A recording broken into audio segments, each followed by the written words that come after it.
sangue miseriato, non sarà questo io, disgraziato. Ecco, buongiorno a tutti. Mi chiamo Orso Leonu. Sono nato il 5 aprile di 65. In tutto il corticiato, come mi chiama Margherita, ecco. Ma io sono nato un'antauciato da Fontana, di Carragutto. E quando mamma andava a cercare l'acqua, le giunto parto, e tanto quando sono nato di Cinighi, l'acqua da Fontana di Carragutto si è scambiata in vinaccia, e corsa dentro una settimana sana. E faccio vinagiolo perché gli piaccia a mia vigna, e il sangue di Cristo, e a mano di l'uomo, un succio di terra, in vino veritas.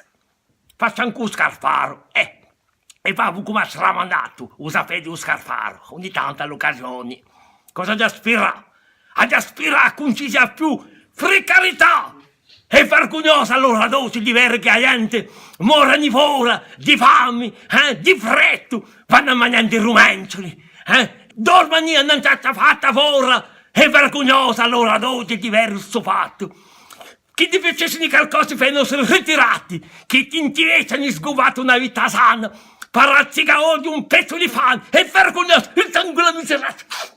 Allora non ci sia più precarietà. Allora, a vederci alla prossima!